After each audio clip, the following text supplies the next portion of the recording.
तो आज का हमारा उपदेश है सोते हुए संत। मैं इसे खोए हुए एडवेंटिस्ट्स कहना चाहता था, लेकिन मुझे लगा कि यह थोड़ा ज़्यादा सीधा हो जाएगा, इसलिए मैंने इसे बस सोते हुए संत कहा। और मैं मत्ती अध्याय 25 में पाई जाने वाली 10 कुंवारियों की दृष्टांत के बारे में बोलने जा रहा हूं। तो आज सुबह हम उसी अंश पर ध्यान केंद्रित करेंगे। अगर आप चाहें तो आप अपनी बेंचों में रखी बाइबल में मेरे साथ पढ़ सकते हैं, लेकिन हम 10 दुल्हनों या 10 कुंवारियों की दृष्टांत को देखेंगे, जिनमें से 5 मूर्ख थीं और 5 बुद्धिमान थीं।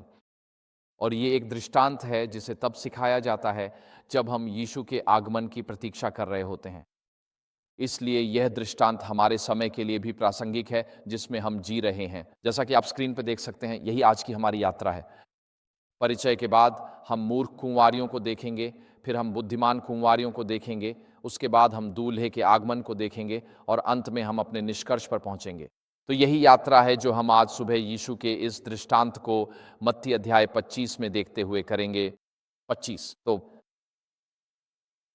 मैं आप सभी से सिर झुकाने का अनुरोध करता हूं। प्रचार से पहले प्रार्थना और पवित्र आत्मा का आशीर्वाद मांगना उचित है। आइए प्रार्थना करें। हे स्वर्गीय पिता, सप्त के आशीर्वादों के लिए धन्यवाद। हम अमेरिका में धार्मिक स्वतंत्रता और आपकी पूजा के लिए धन्यवाद देते हैं। प्रार्थना है कि आज हमारे संवाद में आपकी आत्मा प्रवाहित हो। आज यहाँ उपस्थित सभी लोगों के लिए और उन सभी के लिए जो ऑनलाइन देखने वाले हैं। पिता, मैं प्रार्थना करता हूँ कि आप मेरे माध्यम से और मेरी ओर से बोलें। मेरे शब्द आपके अनुग्रह के सिंहासन से हों, और मैं प्रार्थना करता हूँ कि आप महिमान्वित हों और संत मसीह के आगमन के लिए और अधिक तैयार हो जाएं। इस वचन को सुनने के माध्यम से यीशु के नाम में हम प्रार्थना करते हैं, आमीन। ठीक है, तो यहां भूमिका के लिए शिष्यों को यीशु की चिंता थी जब उन्होंने कहा कि मंदिर ईंट दर ईंट गिरा दिया जाएगा, और यीशु ने कहा कि यरूशलेम के मंदिर में एक भी पत्थर दूसरे पर नहीं रहेगा। और बस आप समझें ये कितना महत्वपूर्ण था। क्या यहां किसी ने कभी यरूशलेम विलाप दीवार या पश्चिमी दीवार का दौरा किया है? ठीक है, ये बहुत विशाल है। और पश्चिमी दीवार वही पश्चिमी नींव के पत्थर हैं जिन पर यरूशलेम का मंदिर, हेरोदेस का मंदिर बना था। और हेरोदेस का मंदिर लगभग 10 फुटबॉल मैदानों से भी बड़ा था। यह एक विशाल परिसर था और यह प्राचीन विश्व के अजूबों में से एक था। और उस मंदिर में जो पत्थर इस्तेमाल हुए थे वे आज के एक सिंगल विड्थ ट्रेलर के बराबर बड़े थे, आज के घर की तरह। वे पत्थर ऐसे छोटे नहीं थे, वे सीमेंट के ब्लॉक नहीं थे। इनमें से हर एक पत्थर कई मिनीवैन को जोड़ने पर जितना बड़ा होता था। ये बहुत विशाल पत्थर थे और उस मंदिर को बनाने में 40 साल लगे थे। तो जब यीशु ने मत्ती रचित सुसमाचार के 23वें अध्याय के अंत में 24वें अध्याय की शुरुआत में चेलों से कहा कि यहाँ एक भी पत्थर दूसरे पर नहीं रहेगा, तो चेले हैरान रह गए, क्योंकि उनके लिए मंदिर यहूदी जीवन के हर पहलू का केंद्र था। यह आर्थिक जीवन का भी केंद्र था, जैसे कि सभी बंधक रिकॉर्ड, सभी अर्न रिकॉर्ड, कौन याजक बन सकता है और कौन नहीं, इन सब का रिकॉर्ड, सभी अर्न रिकॉर्ड मंदिर में ही रखे जाते थे। और मंदिर वही स्थान था जहां यरूशलेम में परमेश्वर और मनुष्य का मिलन होता था। हर कोई मंदिर में परमेश्वर की आराधना करने आता था। इथियोपियाई नपुंसक ने शायद महीनों अपने रथ में इथियोपिया से यरूशलेम तक यात्रा की ताकि वह फसह के पर्व में भाग ले सके। और जब यीशु यह कहते हैं कि यह मंदिर नष्ट हो जाएगा, तो चेलों के लिए यह हमारे लिए झ्यात संसार का अंत है। तो हमारी पहली पाठ्य वाक्य स्क्रीन पर है, मत्ती 24 और पद 3। वहां लिखा है, जब यीशु जैतून पहाड़ पर बैठे थे तो चेले उनके पास अलग आकर बोले, हमें बता यह कब होगा, और वह है यरूशलेम के मंदिर का विनाश, और आपके आने और युग के अंत का चिन्ह क्या होगा। मैंने अंत शब्द लिखा है, यह शब्द आज सुबह यहां कुछ और बार आएगा। इसीलिए चेले मान लेते हैं कि यरूशलेम का विनाश, संसार का अंत और यीशु का आगमन, ये सब एक ही बात है। और इसीलिए वे यीशु से पूछते हैं, यदि मंदिर नष्ट होने वाला है तो ये कब होगा? क्योंकि इसका मतलब है कि जैसा हम जीवन को जानते हैं उसका अंत हो जाएगा, और जैसा हम धार्मिक व्यवस्था को जानते हैं उसका भी अंत हो जाएगा। और आप पृथ्वी पर कब वापस लौटेंगे? इसलिए चेले संसार के अंत के बारे में जानने में रुचि रखते हैं। और तब यीशु ने मत्ती अध्याय 24 और 25 में एक लंबा उपदेश देकर उत्तर दिया। अब वास्तव में मत्ती की पुस्तक में 5 उपदेश हैं। हम आमतौर पर इसे इस तरह नहीं सोचते। सबसे प्रसिद्ध है पहाड़ी उपदेश, मत्ती 5 से 7। लेकिन वास्तव में मत्ती के सुसमाचार में 5 विस्तृत उपदेश हैं। मैं आपको चुनौती देना चाहता हूं, आज घर जाइए और उन 5 उपदेशों को खोजें। उनमें से एक है मत्ती 5 से 7, दूसरा है मत्ती 24 से 25 और फिर मत्ती के सुसमाचार में 3 अन्य उपदेश भी हैं। लेकिन घर जाइए और वे 3 उपदेश खुद ढूंढें। और ये 5 उपदेश हैं जिनके बीच-बीच में चमत्कारों की कहानियां भी आती हैं, ठीक है? ये उपदेश वास्तव में सभी सुसमाचारों में सबसे अधिक मत्ती के सुसमाचार में ही पाए जाते हैं। और इस प्रकार यीशु मत्ती अध्याय 24 और 25 में प्रतिक्रिया देते हैं, जहां वे ईसा पूर्व 31 की घटनाओं को मिलाते हैं, जब यह भविष्यवाणी दी गई थी ठीक उनके क्रूस पर चढ़ाए जाने से पहले। और वे उन्हें बताते हैं कि ईसा पूर्व 70 में यरूशलेम के विनाश तक क्या क्या होने वाला है। फिर वे इसे उससे भी आगे समय के अंत तक बढ़ाते हैं, जब यीशु फिर से आएंगे। और यीशु यहूदी राष्ट्र के एक स्वतंत्र इकाई के रूप में अंत और यरूशलेम के विनाश की थीम को मसीह के आगमन से पहले की घटनाओं के साथ मिलाया गया है, उनकी दूसरी आगमन में। जब आप मत्ती अध्याय 24 से गुजरते हैं और फिर मत्ती 24 के अंत में मत्ती 25 तक यीशु 4 दृष्टांत बताते हैं जो यह वर्णन करते हैं कि हमें मसीह की दूसरी आगमन की प्रतीक्षा करते हुए किस प्रकार जीवन जीना चाहिए। और इसलिए यदि आप मसीह के आगमन की प्रतीक्षा कर रहे हैं तो इसका अर्थ है कि आप एक एडवेंटिस्ट हैं। तो यह उपदेश एडवेंटिस्टों के लिए है। ये यीशु की 4 शिक्षाएं हैं, 4 दृष्टांत जो सीधे उन लोगों से संबंधित हैं जो मसीह के आगमन की प्रतीक्षा कर रहे हैं। और अगली स्लाइड में दिखाया गया है, यीशु उनसे कहते हैं, वे पूछते हैं युग का अंत कब होगा। और यीशु मत्ती 28-20 में अपने उत्तर का समापन करते हैं उनके द्वारा पूछे गए प्रश्न को दोहराते हुए। वे कहते हैं, देखो मैं सदा तुम्हारे साथ हूं, युग के अंत तक भी। और इसलिए यहां भी वही अभिव्यक्ति उपयोग की जा रही है।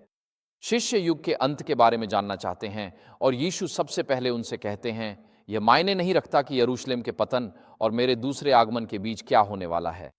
सबसे महत्वपूर्ण बात जो तुम्हें एडवेंटिस्ट के रूप में जाननी चाहिए वह यह है कि मैं हमेशा तुम्हारे साथ रहूंगा।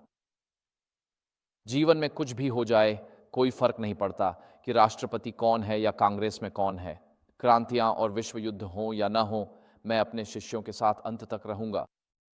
जैसे मैं तुम्हें छोड़ने वाला नहीं हूं, मैं तुम्हारे पास से जाने वाला नहीं हूं, मैं जल्द ही कोई और बेहतर चीजें करने नहीं जा रहा हूं ब्रह्मांड के किसी और हिस्से में। यीशु कहते हैं, मैं हमेशा अपने शिष्यों के साथ रहूंगा। और ये तो अच्छी खबर है ना? तो जब मेरा छोटा बेटा 1 साल का था तो वह एरी एयरलाइंस में उड़ान भरता था। ये सोवियत संघ के पतन के ठीक बाद की बात है और वह 1 साल का था। वह अपनी कार सीट में गहरी नींद में बैठा रहता था और हम इन एरी एयरलाइंस में उड़ान भरते थे। इतने ज़्यादा हादसे हुए थे कि theme tune nearer my God to thee जैसी लगती थी। और क्योंकि जब आप उस विमान में चढ़ते थे तो दिल से प्रार्थना करते थे। हर उड़ान एक आध्यात्मिक अनुभव होती थी। उस एयरलाइन में हमारे साथ इतनी सारी चीज़ें गलत हुईं। एक बार तो लैंडिंग के समय विमान में डिकम्प्रेशन हो गया था। हम हर महीने एक बहुत ही संकरे हवाई अड्डे पर उड़ान भरते थे जो तुर्की, आर्मेनिया और ईरान के बीच में था। और वे उन 3 में से 2 देशों के साथ युद्ध में थे। तो हम इस टुपोलेव 154 में आते थे जो कि 1737 जैसा है और आप ऊंचाई पर आते थे, फिर अंतर्राष्ट्रीय हवाई गलियारे में प्रवेश करते थे, फिर इस बड़े जेट में एक कड़ी सर्पिल बनाते हुए नीचे उतरते थे। ये बहुत डरावना था। और जब हम एक बार सर्पिल बनाते हुए नीचे जा रहे थे तो पायलट अचानक घोषणा करता है, वो कहता है हमें फिर से ऊपर जाना होगा। वो कहता है लैंडिंग गियर नीचे नहीं आ रहा है। ये सुनना बहुत तसल्ली देने वाली बात है जब पायलट आपको ये बताए। तो पायलट ने अपने इंजीनियर को यहाँ पीछे भेजा। वे फर्श में बने एक हैच से नीचे गए और हम उसे सुन सकते थे। वह पहिए नीचे करने के लिए क्रैंक कर रहा था। हम दुश्मन के हवाई क्षेत्र से बचने के लिए बस चक्कर लगा रहे थे, पहियों का इंतजार कर रहे थे ताकि नीचे उतर सकें। दुनिया के उस हिस्से में ऐसा होता था। आप जानते हैं, एक पायलट अपने 10 साल के बेटे को एयरबस में वायर से उड़ान भरने का मौका देना चाहता था और वह पहाड़ से टकरा गया।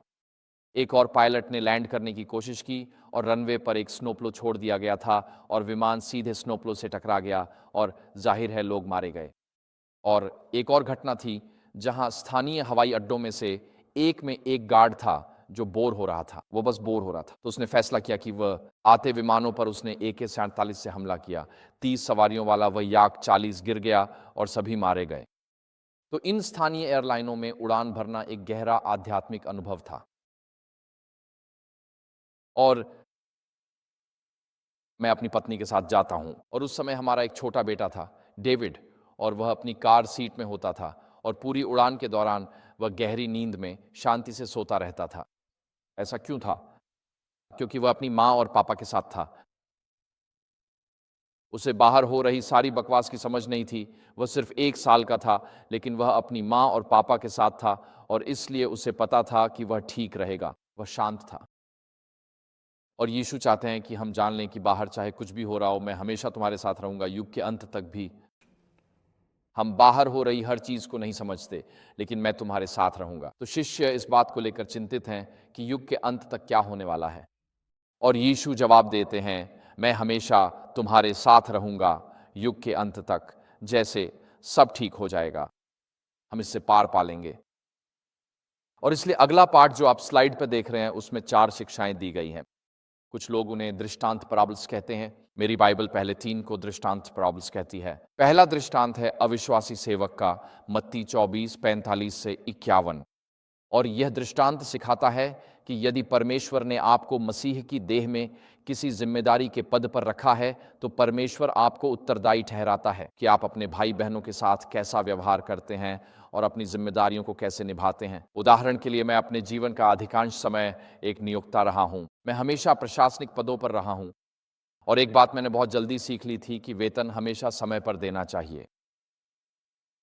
मैं इसे एक आध्यात्मिक जिम्मेदारी मानता था। चाहे मेरे लिए 50, 100 या एक जगह पर 700 लोग काम कर रहे हों, मैंने हमेशा वेतन समय पर दिया। आप वेतन देने में कभी चूक नहीं करते। ये एक नियोक्ता के लिए आध्यात्मिक जिम्मेदारी है, क्योंकि बहुत सी चीजें उन परिवारों में पैसे के प्रवाह पर निर्भर करती हैं जो वेतन से वेतन तक जीते हैं। तो पहली दृष्टांत है अविश्वासी सेवक की। और यीशु सिखाते हैं कि यदि आप मसीह की देह में नेतृत्व की स्थिति में हैं, तो आपकी एक जिम्मेदारी है समय पर झुंड को भोजन देना, शारीरिक, आर्थिक और आध्यात्मिक रूप से। फिर उनके पास 10 कुंवारियों की दृष्टांत है, जिसे हम अब और विस्तार से देखेंगे।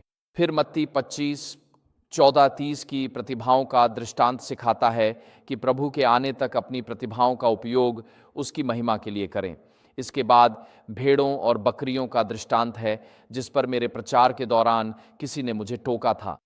उन्होंने कहा, यह दृष्टांत नहीं है, यह एक भविष्यवाणी है। यह शब्द के पारंपरिक अर्थ में दृष्टांत नहीं है। मैंने इसे फिर से देखा और हाँ, इसमें कहीं भी यह नहीं लिखा है कि यह एक दृष्टांत है। आपकी बाइबल में शीर्षक में भले ही भेड़ों और बकरियों की दृष्टांत लिखा हो, लेकिन इसमें कहीं भी यह नहीं कहा गया है कि यह एक दृष्टांत है।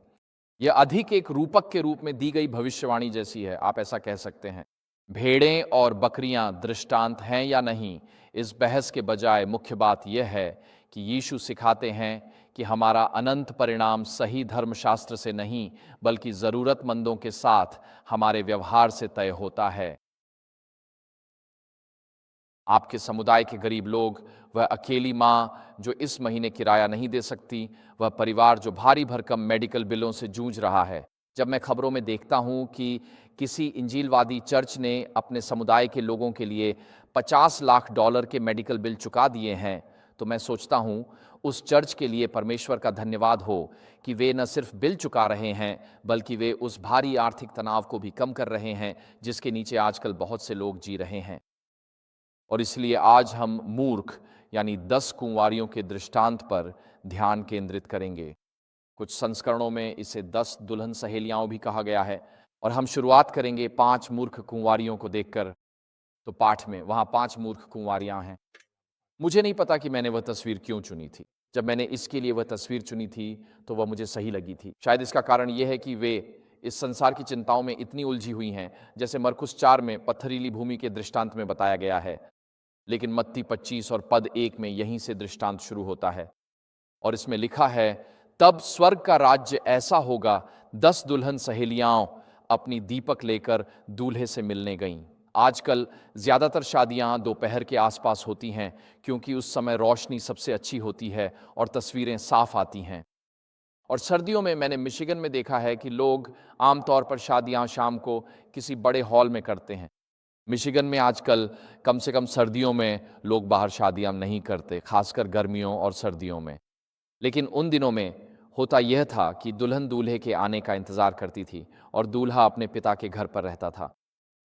और दूल्हा अपने पिता के घर से एक बड़ी बारात के साथ इस आयोजन का जश्न मनाते हुए निकलता था और वे दुल्हन और उसके साथ मौजूद सभी लोगों को लेने आते थे और फिर वे दुल्हन और उसकी सहेलियों को लेकर वापस पिता के घर तक जाते थे और फिर वे पिता के घर में प्रवेश करते थे और दरवाज़ा बंद कर देते थे और फिर शादी का उत्सव पिता के घर के भीतर ही मनाया जाता था। तो जब यीशु यूहन्ना 14 में कहते हैं, तुम्हारा मन व्याकुल ना हो, तुम परमेश्वर पर विश्वास करते हो, मुझ पर भी विश्वास करो, मेरे पिता के घर में बहुत से निवास स्थान हैं, अगर ऐसा ना होता तो मैं तुम्हें बता देता, मैं अब तुम्हारे लिए स्थान तैयार करने जा रहा हूं, और यदि मैं फिर आकर तुम्हें अपने पास ले लूं तो जहां मैं हूं वहां तुम भी हो सको। यीशु ये शिक्षा किसे देते हैं? देखिए, यूहन्ना अध्याय 14 में हम आमतौर पर यूहन्ना 14:1 से शुरू करते हैं, लेकिन यूहन्ना 13 में अंतिम 5 पदों में यीशु पतरस से बात कर रहे हैं और पतरस कहता है, मैं आपको कभी नहीं छोड़ूंगा प्रभु। और यीशु कहते हैं, पतरस, वे कहते हैं, आज रात मुर्गा 2 बार बांग देने से पहले तुम मुझे 3 बार नकार दोगे। और अगला ही वाक्य यीशु कहते हैं, अध्याय का विभाजन हटा दो, परंतु तुम्हारा मन व्याकुल न हो, तुम परमेश्वर पर विश्वास रखते हो, मुझ पर भी विश्वास रखो। ये उन शिष्यों के लिए है जो गलतियां करते हैं, जो असफल होते हैं, जो प्रभु के साथ अपने मार्ग में ठोकर खाते हैं, जो ऐसे काम करते हैं जिन पर उन्हें गर्व नहीं होता। ऐसा नहीं है कि वे करना चाहते हैं, लेकिन वे खुद को ऐसा करते हुए पाते हैं। पतरस जैसे अपूर्ण पुरुषों और महिलाओं के लिए जो यीशु का इनकार करने वाला है। उसी रात बाद में यीशु कहते हैं, परंतु तुम्हारा मन व्याकुल न हो, क्योंकि मैं स्वर्गीय दूल्हा हूं, मैं अपने पिता के घर में तुम्हारे लिए एक घर तैयार करने जा रहा हूं। मैं दुल्हन से मिलने आऊंगा और उसे अपने साथ स्वर्ग ले जाऊंगा। और इस खंड में आपके पास दूल्हा है जो अपनी दुल्हन के लिए आने वाला है, और वे 10 दुल्हन की सहेलियां वे दुल्हन की बारात के आने की प्रतीक्षा कर रही हैं। वे जुलूस में शामिल होने का इरादा रखती हैं। वे पिता के घर में प्रवेश करने और वहां दूल्हे के विवाह उत्सव और विवाह भोज में भाग लेने की अपेक्षा कर रही हैं। वे भाग लेने की उम्मीद कर रही हैं। वे दुल्हन और दूल्हे के मिलन का उत्सव मनाने की उम्मीद कर रही हैं। अब अगली स्लाइड दिखाती है कि दुल्हन की सहेलियों के लिए जो शब्द है पार्थेनोस, वह वास्तव में कुंवारी का अर्थ रखता है। तो इस कहानी में इसका क्या अर्थ है? इसका अर्थ है कि ये 10 युवतियां उन लोगों का प्रतिनिधित्व करती हैं जिन्होंने खुद को आत्मिक रूप से शुद्ध रखा है। वे दूल्हे के आगमन की प्रतीक्षा कर रही हैं, वे विवाह भोज में भाग लेने की आशा कर रही हैं। तो ये 10 युवतियां उन लोगों का प्रतिनिधित्व करती हैं जो यीशु मसीह के शुद्ध विश्वास को स्वीकार करते हैं। वे दूल्हे अर्थात यीशु मसीह के शीघ्र आगमन में विश्वास रखते हैं। वे दूल्हे अर्थात यीशु मसीह की वापसी की प्रतीक्षा कर रहे हैं।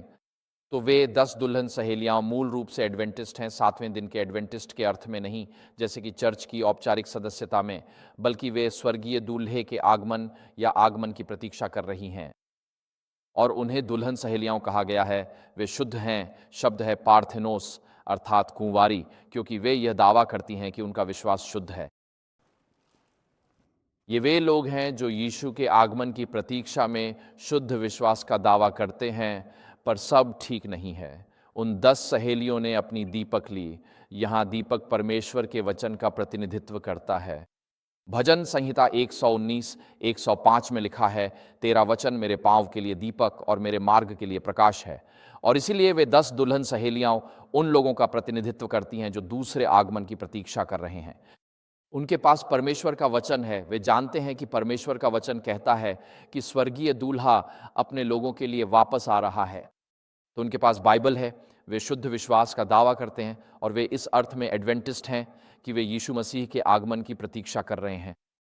ये वे पहले पाठ हैं जो हम सीख सकते हैं। यीशु यहाँ जिन लोगों के बारे में बात कर रहे हैं वे कौन हैं, और इसलिए उनके पास बाइबल का ज्ञान है। उन्होंने यीशु मसीह के दूसरे आगमन के बारे में सुना है, लेकिन उनके साथ सब कुछ ठीक नहीं है।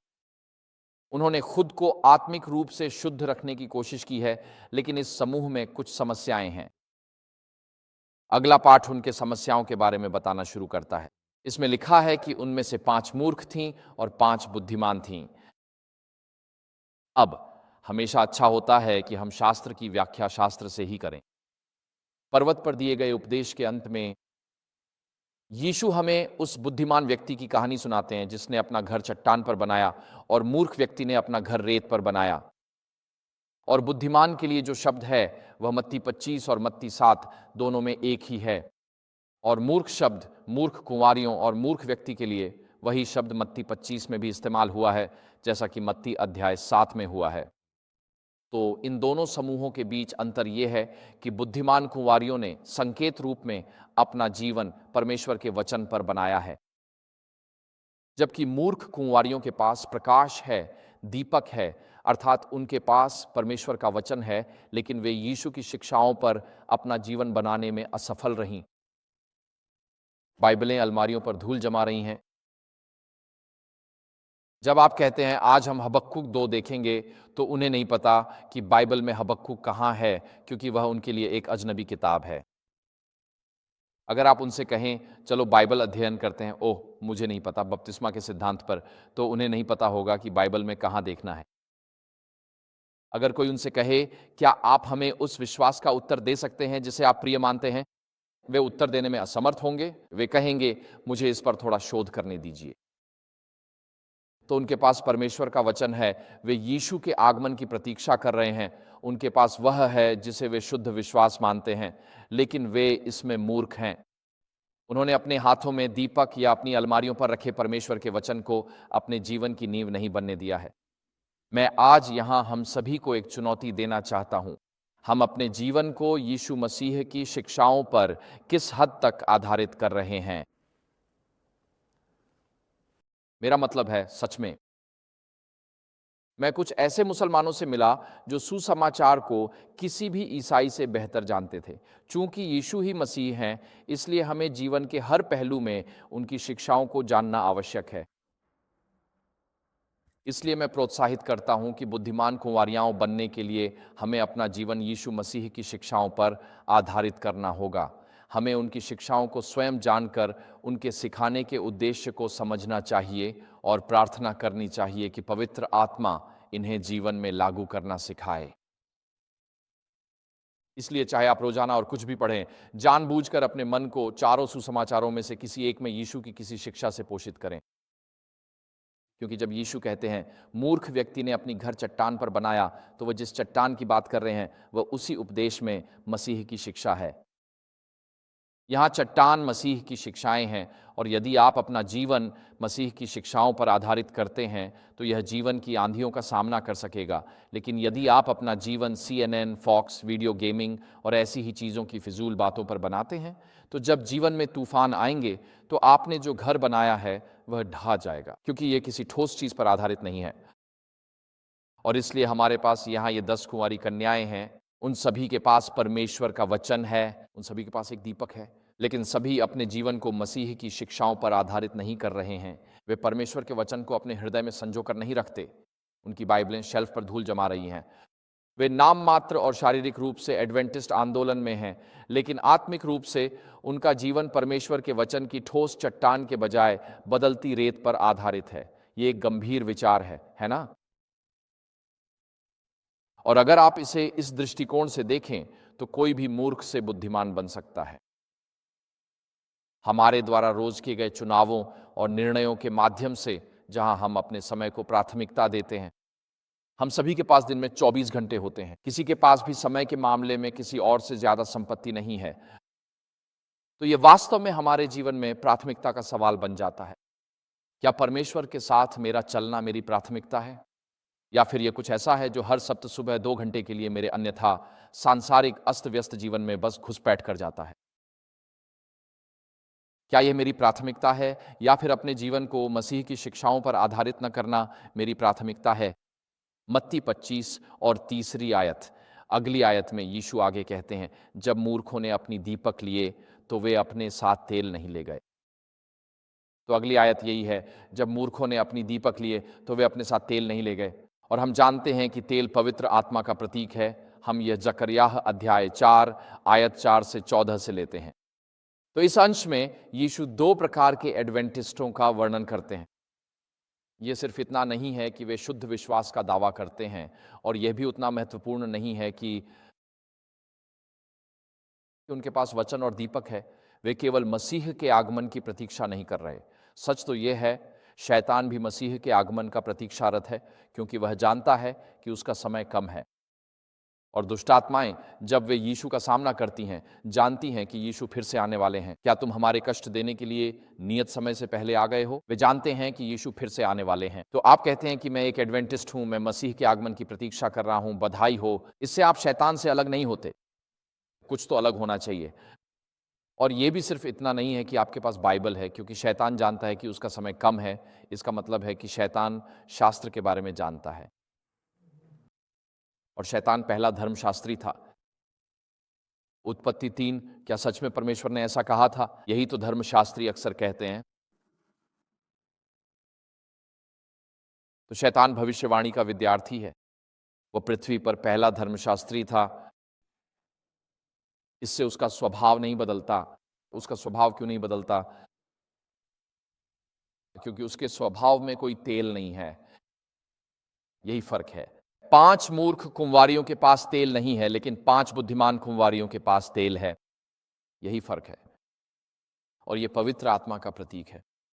मूर्ख कुंवारियों के पास बाइबल है, लेकिन उन्होंने अपना जीवन उस पर आधारित नहीं किया है, और उन्होंने बाइबल को अपने दिलों में परिवर्तन का कार्य करने की अनुमति नहीं दी है। वे जानते हैं कि बाइबल क्या कहती है, वे परमेश्वर के बारे में जानते हैं, उन्होंने अनुग्रह के बारे में पढ़ा है, वे अमेजिंग ग्रेस गीत गाते हैं, उन्हें अनुग्रह पर उपदेश पसंद हैं, लेकिन उन्हें याद नहीं कि आखिरी बार उन्होंने खुद परमेश्वर के अनुग्रह का अनुभव कब किया था। आखिरी बार आपने परमेश्वर का अनुग्रह कब अनुभव किया था? जब परमेश्वर की भलाई, दया और विश्वास योग्यता मुझ पापी पर बरसी, और आप घुटनों के बल बैठकर बोले, प्रभु आपके कार्यों के लिए धन्यवाद। जब आप परमेश्वर से अनुग्रह प्राप्त करते हैं, तो आप उस अनुग्रह को दूसरों तक पहुंचा सकते हैं। लेकिन अगर आपने स्वयं परमेश्वर का अनुग्रह प्राप्त नहीं किया है, तो आप उसे किसी और को नहीं दे सकते। आप उस अनुग्रह को किसी के प्रति मानवीय सद्भावना से उत्पन्न नहीं कर सकते। और इसलिए 5 मूर्ख कुंवारियाओं, उनके पास बाइबल है, लेकिन परमेश्वर के वचन का बहुत सीमित अध्ययन है, और वास्तव में उन्होंने अपने आप को पवित्र आत्मा के मार्गदर्शन, पवित्र आत्मा की प्रबलता या पवित्र आत्मा की परिवर्तित करने वाली शक्ति के लिए नहीं खोला है। वे जानते हैं कि बाइबल क्या कहती है, लेकिन वे यह नहीं जानते कि इसका उनके लिए व्यक्तिगत रूप से क्या अर्थ है। वे रूपांतरण के लिए नहीं, बल्कि केवल जानकारी के लिए पढ़ते हैं। मैं आपको बताता हूं, जब आप एक पादरी होते हैं और किसी मुस्लिम पृष्ठभूमि वाले व्यक्ति के लिए बाइबल अध्ययन तैयार कर रहे होते हैं, तो मान लीजिए आप तैयारी कर रहे हैं, क्योंकि आप जानते हैं आप एक आत्मिक युद्ध के लिए जा रहे हैं। तो मेरे पास मसीह की दिव्यता पर यह प्रमाण पाठ है, और वह प्रमाण पाठ है क्योंकि यह आवश्यक है। ईसाइयों और मुसलमानों के बीच यही विभाजन बिंदु है।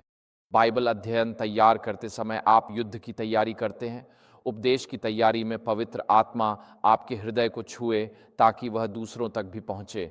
अक्सर हम वचन का अध्ययन सिर्फ खुद को सही और दूसरों को गलत साबित करने के लिए करते हैं। वहां बाहर हर तरह के समूह हैं जो हर तरह की बातों पर बहस कर रहे हैं, और कभी कभी झुंड के एक चरवाहे के रूप में आपको कहना पड़ता है, देखिए बाइबल यह कहती है और बाइबल यह नहीं कहती, और आप उसी उद्देश्य के लिए अध्ययन करते हैं। और हम जो कई किताबें पढ़ते हैं, वे जानकारी पर अधिक ध्यान केंद्रित करती हैं, रूपांतरण पर नहीं। और ऐसा क्यों है? क्योंकि जानकारी साझा करना आसान है।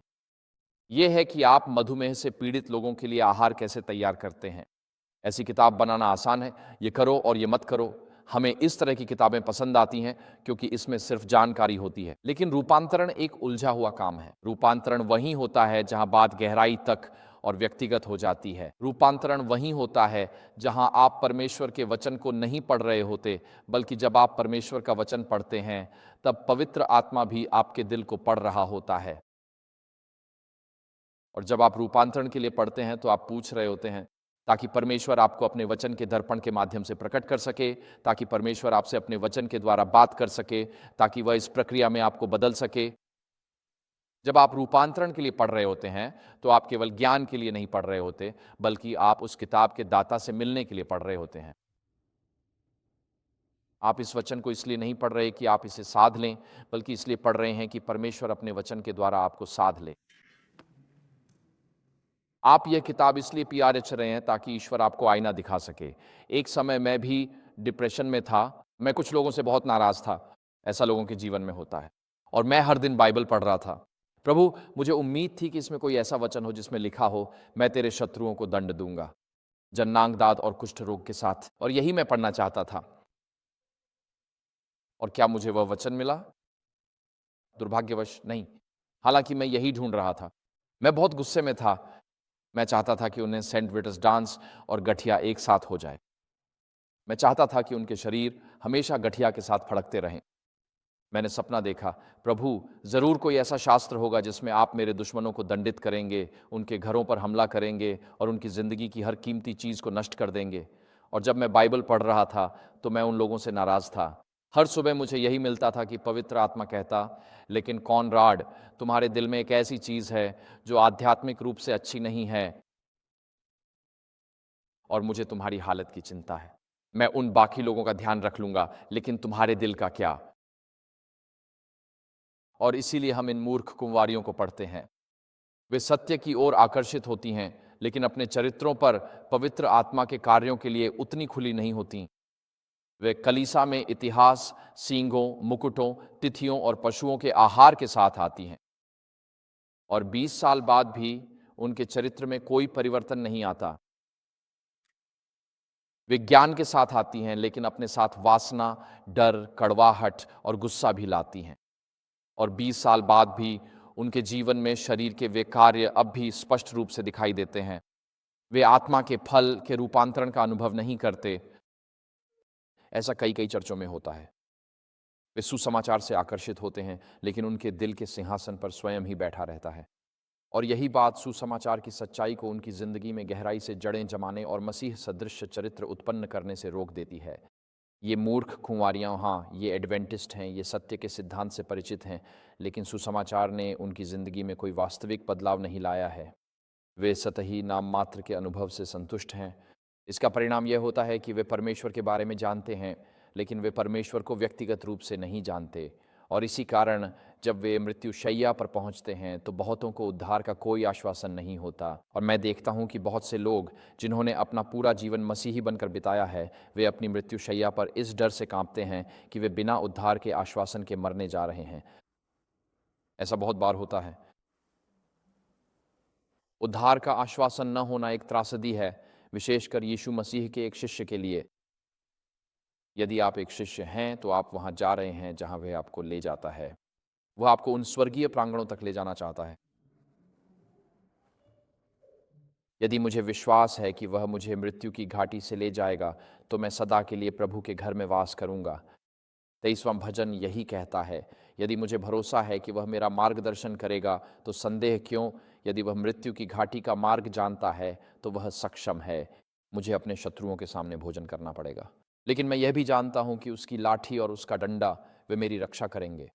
और मैं जानता हूं कि अंततः दिन के अंत में वह मुझे स्वर्ग के प्रांगणों में ले जाएगा। तो फिर मुझे डर क्यों है?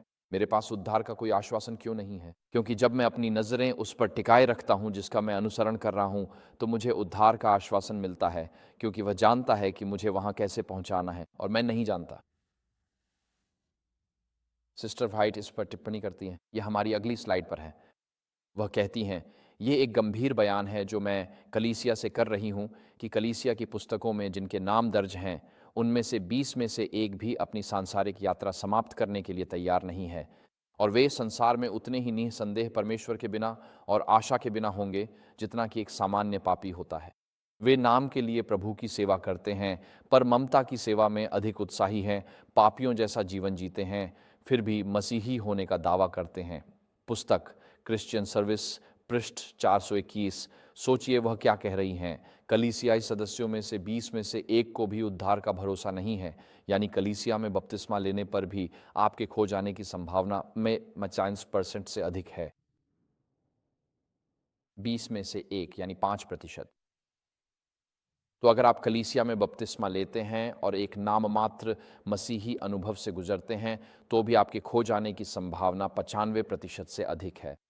यह एक गंभीर चेतावनी है जो इन 5 मूर्ख कुंवारियों के बारे में बात कर रही है जो एडवेंटिस्ट हैं। वे दूल्हे के आने की प्रतीक्षा कर रही हैं, लेकिन उन्हें उद्धार का कोई आश्वासन नहीं है। क्यों? क्योंकि उन्होंने पवित्र आत्मा को अपने चरित्र में परिवर्तन का कार्य शुरू करने की अनुमति नहीं दी है।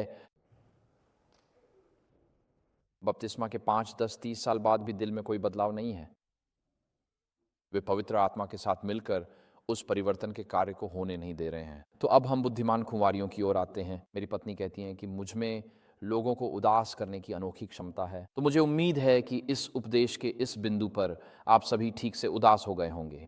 अब हम यहाँ एक अधिक आशावादी समूह की ओर बढ़ने जा रहे हैं, 5 बुद्धिमान कुंवारियाँ। आइए देखें कि हम 5 बुद्धिमान कुंवारियों के बारे में क्या सीख सकते हैं। और शास्त्र कहता है, परंतु बुद्धिमान अपनी दीपकों के साथ तेल की कुप्पियाँ भी ले गईं। मत्ती 25 वहाँ चौथे पद में। तो बुद्धिमान कुंवारियाँ या दुल्हन की सहेलियाँ, वे केवल अपने दीपकों में ही नहीं बल्कि अपनी कुप्पियों में भी अतिरिक्त तेल लेकर चलती हैं। उन्हें पता है कि कठिन समय आने वाला है, उन्हें पता है कि दूल्हे के आने में देर हो सकती है। कुछ संस्कृतियों में शादी आधिकारिक रूप से 3 बजे होती है, लेकिन दूल्हे या दुल्हन की हैसियत जितनी ऊंची होती है, शादी उतनी ही देर से वास्तव में शुरू होती है और सभी को इंतज़ार करने के लिए मजबूर किया जाता है और दूल्हा या दुल्हन के आने तक उनका सम्मान करना होता है। तो 5 बुद्धिमान कुंवारियाँ, वे एडवेंटिस्ट्स हैं, वे दूल्हे के आने की प्रतीक्षा कर रही हैं। उनके पास एक दीपक है, यानी उनके पास परमेश्वर का वचन है। वे कुंवारियाँ हैं इस अर्थ में कि वे शुद्ध विश्वास का दावा करती हैं। उन्होंने अपने जीवन में पवित्र आत्मा की उपस्थिति के लिए स्वयं को खोल दिया है, जबकि मूर्खों ने ऐसा नहीं किया। तो वे 5 बुद्धिमान कुंवारियाँ, वे परमेश्वर का वचन प्रतिदिन पढ़ती हैं, केवल जानकारी के लिए नहीं, बल्कि इसलिए कि वे मसीह के स्वरूप में रूपांतरित होना चाहती हैं। वे धार्मिकता के शिक्षक की प्रेरक और परिवर्तित करने वाली शक्ति की खोज करती हैं। यानी, प्रभु आज मुझे मेरे पाप दिखाओ और मुझे ये भी दिखाओ कि उन पापों पर विजय कैसे पाई जाए। वे उन पापों से चिपके नहीं रहते, वे अपने दिलों में उन पापों को संजो कर नहीं रखते।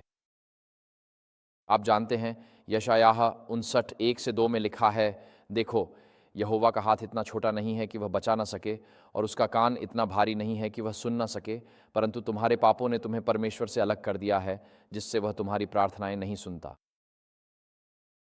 तो जब हम अपने दिलों में पाप को संजोते हैं, जब हमारे पास वे निजी पाप होते हैं, वे क्षेत्र जहां हम सोचते हैं, मैं एक अच्छा जीवन जीता हूं, ईश्वर मेरे जीवन के इस छोटे से पाप को माफ कर देगा, मैं ठीक हूं, मैं एक अच्छा आदमी हूं, मैं अपने टैक्स भरता हूं, मैं गति सीमा का पालन करता हूं, आप जानते हैं, मैं लोगों के साथ दयालुता से पेश आता हूं। लेकिन प्रभु, बस मेरे जीवन में यह थोड़ी सी बात, ये एक निजी संजोया हुआ पाप है। आप जानते हैं, तुला में मैं फिर भी ठीक हूं।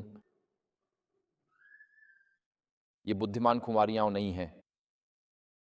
वे परमेश्वर का वचन पढ़ती हैं और पवित्र आत्मा से प्रार्थना करती हैं कि वह उन्हें दिखाए कि वे प्रतिदिन कैसे और अधिक मसीह के समान बन सकती हैं। वे उस मसीह सदृश आत्मा की तलाश में हैं, वे उस चरित्र परिवर्तन की तलाश में हैं। वे अपने दिलों से खरपतवार और पत्थर निकालकर पवित्र आत्मा के साथ सहयोग करती हैं, ताकि उनके दिल अब पथरीली भूमि न रहें, बल्कि उनके दिल अच्छी भूमि का प्रतिनिधित्व करें, ईश्वर के लिए प्रचुर फसल देने के लिए तैयार।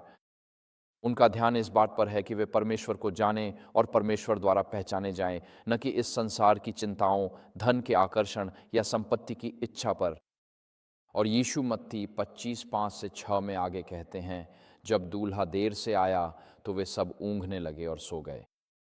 लेकिन आधी रात को एक आवाज़ आई, देखो दूल्हा आ गया है, उससे मिलने बाहर आओ। अब यीशु यह दृष्टांत अपने शिष्यों से कह रहे थे, ये याद रखें। और मत्ती 24 में उन्होंने कहा, हमें बताओ तेरे आने का चिन्ह क्या होगा, युग का अंत कब होगा और यरूशलेम का मंदिर कब नष्ट होगा। और वे उम्मीद कर रहे थे कि यीशु तुरंत वापस आ जाएंगे। वास्तव में लूका अध्याय 19 में हमारे पास इसका एक समानांतर वर्णन है। वहाँ लिखा है कि शिष्य मानते थे कि परमेश्वर का राज्य तुरंत प्रकट होने वाला है। यही बात लूका 19:11 में लिखी है। तो शिष्य सोचते हैं कि यीशु तुरंत वापस आ रहे हैं और इसलिए यीशु इस दृष्टांत में एक नई बात जोड़ते हैं।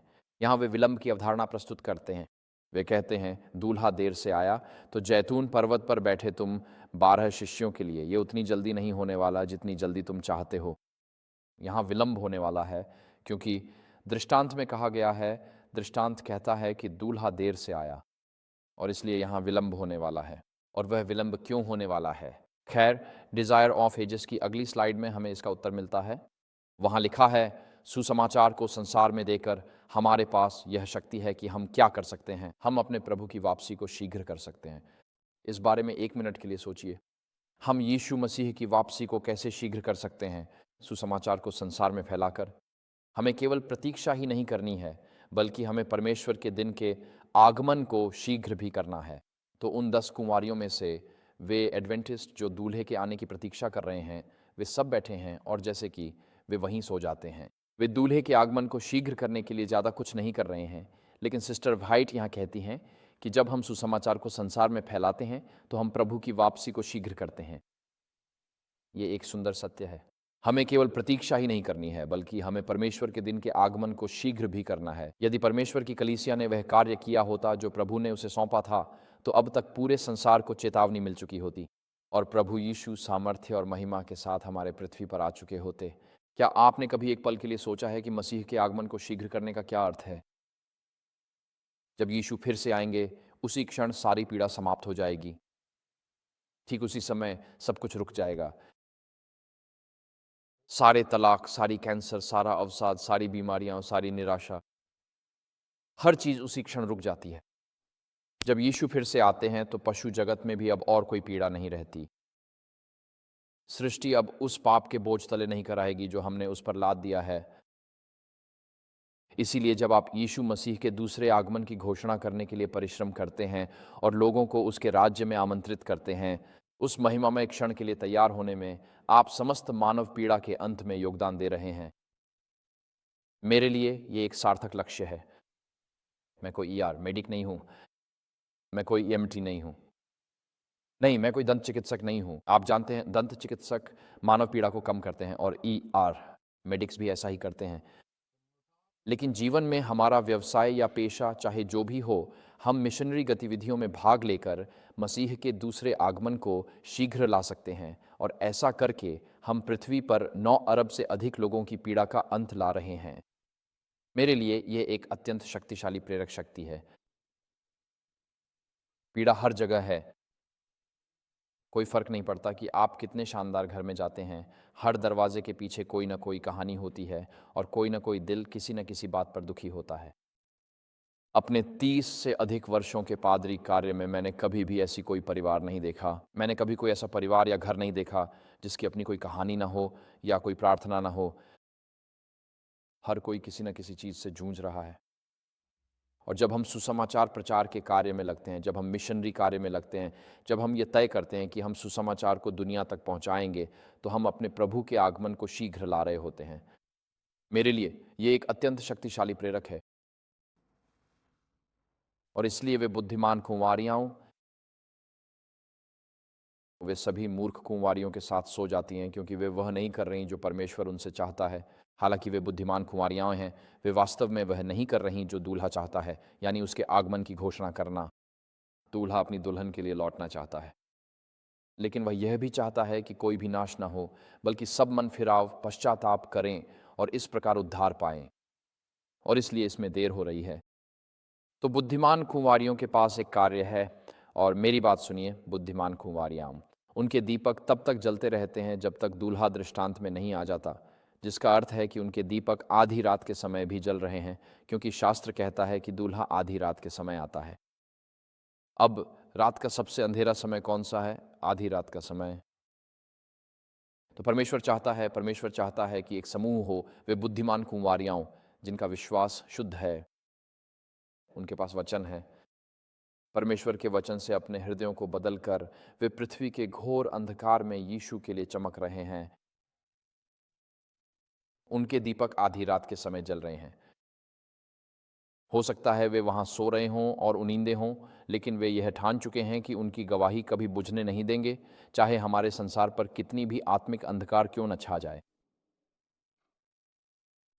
जब अंधकार इकट्ठा होता है यीशु के फिर से आने से पहले, और वह अंतिम अंतरात्मा का संकट आता है जब यीशु कहते हैं, मेरे नाम के कारण तुम सब लोगों के द्वारा घृणा किए जाओगे, तब वे अपना दीपक टोकरी के नीचे नहीं छुपाएंगे, वे उसे संसार के सामने चमकने देंगे। वे यीशु के लिए चमकने का संकल्प कर चुके हैं, चाहे कुछ भी हो जाए, चाहे इस संसार की घृणा हो, चाहे उन पर अत्याचार किया जाए, चाहे कलीसिया के भीतर विभाजन, फूट, झूठी भविष्यवाणी और बाकी सब कुछ हो, और प्रेमहीनता और विश्वासघात और वे सारी बातें जिनका उल्लेख यीशु ने मत्ती 20:14 में अन्यत्र किया है, वे फिर भी अपने प्रकाश को बुझने नहीं देंगे। इन सारी मूर्खताओं के बावजूद जो चल रही हैं, उनका ध्यान, उनका लक्ष्य, उनकी मंशा, जो कुछ भी वे देख सकते हैं, उनकी शाश्वत दृष्टि इसी पर केंद्रित है कि मुझे मसीह के लिए आत्माएं जीतनी हैं। आप जानते हैं, जब उसका नाम क्या था? वह व्यक्ति एडवेंटिस्ट, जो प्रशांत क्षेत्र में विवेक के कारण सैन्य सेवा से इनकार करने वाला था। डेसमंड डॉस जब उस रिज से लोगों को नीचे ला रहे थे, जिसके लिए उन्हें मेडल ऑफ ऑनर मिला, तब वे प्रार्थना कर रहे थे, और प्रभु बस एक और को बचाने दो। उन्होंने कई लोगों को नीचे उतारा था। 59 लोगों को जापानी गोलीबारी के बीच उस चट्टान से नीचे उतारा। भगवान की कृपा और इवो जीमा के चमत्कार से उन्होंने कई जानें बचाईं। बस एक और, बस एक और। मौत के खतरे के सामने, प्रभु बस मेरी मदद कर कि मैं एक और को बचा सकूं। यही वह समर्पण है जिसकी तलाश भगवान उन 5 बुद्धिमान कुंवारियों में कर रहे हैं। अब वे 5 कुंवारियां उन सब में, लेकिन खासकर वे 5 बुद्धिमान, वे दूल्हे के आने तक, अंत तक जी रही हैं।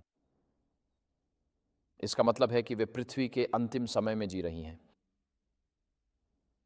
अब वे 5 बुद्धिमान कुंवारियां उस समूह में अब्राहम, इसहाक और याकूब नहीं हैं, और न ही उस समूह में मोर्दकै, दाऊद या दानियेल हैं, और न ही उस समूह में एस्थेर, रिबका या मरियम हैं। वे लोग जिनसे भगवान पृथ्वी के अंतिम समय में उनके लिए चमकने की अपेक्षा कर रहे हैं, वे हैं जो आज स्वयं को एडवेंटिस्ट कहते हैं। एक मरती हुई दुनिया में, एक ढहती हुई दुनिया में, जब संसार का अंधकार और भी गहरा होता जा रहा है, तो भगवान की रहस्यमयी व्यवस्था में हम उसी समय में जी रहे हैं, न कि अब्राहम, इसहाक या याकूब। जब भगवान पृथ्वी के सबसे अंधकारमय समय में प्रकाश फैलाने के लिए लोगों की तलाश कर रहे थे, तो वे तुम्हारी तलाश कर रहे थे और वे मेरी तलाश कर रहे थे। उन्होंने यहाँ यूसुफ को नहीं रखा, उन्होंने यहाँ यशायाह को नहीं रखा, उन्होंने यहाँ यूहन्ना बपतिस्मा देने वाले को नहीं रखा। उन्होंने कहा कि उत्तर मध्य मिशिगन में एक समूह होगा और वे मुझसे प्रेम करेंगे। उनकी आस्था शुद्ध होगी, वे प्रतिदिन परमेश्वर का वचन पढ़ेंगे, और वे हृदय परिवर्तन की प्रक्रिया में पवित्र आत्मा के साथ साझेदारी करेंगे, और वे मेरे लिए चमकेंगे, चाहे इस संसार का सारा विरोध उनके सामने क्यों ना आ जाए। हम केवल इस समय में पैदा नहीं हुए थे, हम इस समय के लिए पैदा हुए थे। और हम केवल इस समय में पैदा नहीं हुए, और ना ही केवल इस समय के लिए पैदा हुए, बल्कि हम इसी समय के लिए पैदा हुए हैं। ये हम हैं। 2026 में अब्राहम, इसहाक और याकूब नहीं। अगर आपको लगता है कि आप प्रभु के लिए कुछ नहीं कर सकते, तो जान लें कि ईश्वर की योजना में हम ही मसीह के अनुयायी हैं जब पृथ्वी अंतिम संकट में है, यानी उसे आप पर भरोसा है। वही जानता है कि हम उसके लिए चमक सकते हैं। वह जानता है कि हम उस छोटी सी दीपक को जलाए रख सकते हैं, चाहे यह दुनिया हमारे साथ कुछ भी करे। परमेश्वर को हम पर विश्वास है, और वह हम पर भरोसा कर रहा है कि हम पृथ्वी के सबसे अंधेरे समय में उसके लिए चमकें। हम सिर्फ इस समय में पैदा नहीं हुए हैं, बल्कि आप इसी क्षण के लिए पैदा हुए हैं। इसलिए चाहे कुछ भी हो, अपना प्रकाश यीशु के लिए चमकने दो। नीली हवाएं वहाँ बाहर चल रही हैं, झूठी शिक्षाओं की हवाएं, उत्पीड़न की हवाएं, धर्म त्याग की हवाएं और दुनिया की घृणा की हवाएं। इससे कोई फर्क नहीं पड़ता। परमेश्वर चाहता है कि वे बुद्धिमान कुंवारियां आधी रात तक और उसके बाद भी चमकती रहें, उस क्षण तक जब यीशु फिर से आएंगे। आप इसी समय के लिए पैदा हुए हैं। परमेश्वर को आप पर विश्वास है, और उस व्यक्ति के जीवन के माध्यम से जो पूरी तरह से उसके प्रति समर्पित है और जो पवित्र आत्मा से समर्थित है, परमेश्वर क्या कर सकता है, इसकी कोई सीमा नहीं है। हमारी संख्या चाहे अधिक हो या कम, इससे परमेश्वर को कोई फर्क नहीं पड़ता। परमेश्वर रथों या सेनाओं के द्वारा उद्धार नहीं करता। ये परमेश्वर की आत्मा के द्वारा है कि कार्य पूरा होता है, और यही पवित्र आत्मा आज उन सभी पर उंडेला जा सकता है जो उससे मांगते हैं। तो ये बुद्धिमान कुंवारियां दुनिया के अंधकार में चमक रही हैं और प्रकाश फैला रही हैं। उनके दीपक पूरी रात, पूरे विलंब के दौरान जलते रहते हैं। जब दूल्हा लौटता है आधी रात को, पृथ्वी के इतिहास के सबसे अंधकारमय समय में, जब यह महान आत्मिक अंधकार संसार को ढक रहा है, उनके दीपक अब भी यीशु के लिए चमक रहे हैं। मेरे लिए ये एक अद्भुत विचार है कि परमेश्वर, मैं उन 5 बुद्धिमान कुंवारियों में शामिल हो सकता हूं जो पृथ्वी के सबसे अंधकारमय समय में आपके लिए चमक रही हैं। मैं उस कुंवारियों के समूह में रहना चाहता हूं, क्योंकि वही लोग बचाए जाते हैं और मूर्ख कुंवारियां इस कहानी में खो जाती हैं। वे नाम मात्र के एडवेंटिस्ट हैं, उनके पास परमेश्वर का वचन है, लेकिन उनके दीपक पृथ्वी के सबसे अंधकारमय समय में नहीं चमक रहे हैं। सिर्फ साथ चलना ही बेहतर है ताकि सबके साथ निभा सकें। किसी भी बात के बारे में कुछ न कहना ही बेहतर है। किसी भी बात के बारे में बोलना आसान नहीं है, क्योंकि कोई भी अपनी गर्दन खतरे में डालना नहीं चाहता। जब चीज़ें गलत हो रही हों, तब खड़े होकर उन्हें डांटना आसान नहीं है, क्योंकि अगर आप खड़े होकर कहेंगे कि यहाँ कुछ गलत है, तो लोग आपको झगड़ालू समझेंगे। लेकिन नहीं, परमेश्वर ऐसे लोगों की तलाश कर रहा है जो उसके लिए चमकेंगे, चाहे दुनिया उनके बारे में कुछ भी कहे या सोचे। ये मैं भी हो सकता हूँ और आप भी, परमेश्वर की कृपा से। बहन व्हाइट इसे इस तरह कहती हैं। अगला उदाहरण यहाँ क्राइस्ट्स ऑब्जेक्ट लेसन्स की एक श्रृंखला से है। वह कहती हैं, इसी तरह मसीह के अनुयायियों को संसार के अंधकार में प्रकाश फैलाना है। पवित्र आत्मा के माध्यम से परमेश्वर का वचन एक प्रकाश है जब वह ग्रहण करने वाले के जीवन में एक रूपांतरकारी शक्ति बन जाता है। अपने वचन के सिद्धांतों को उनके हृदय में स्थापित करके पवित्र आत्मा मनुष्यों में परमेश्वर के गुणों का विकास करता है। उसकी महिमा का प्रकाश, उसका चरित्र उसके अनुयायियों में प्रकट होना है। जब वह चौथा स्वर्गदूत प्रकाशित वाक्य 18 में कहता है, सारी पृथ्वी उसकी महिमा की शोभा से प्रकाशित हो गई, तो वह शब्द महिमा, आप वापस जाइए कि मूसा ने निर्गमन 33 में परमेश्वर से क्या कहा था। उसने कहा, प्रभु, उसने कहा मुझे अपनी महिमा दिखा।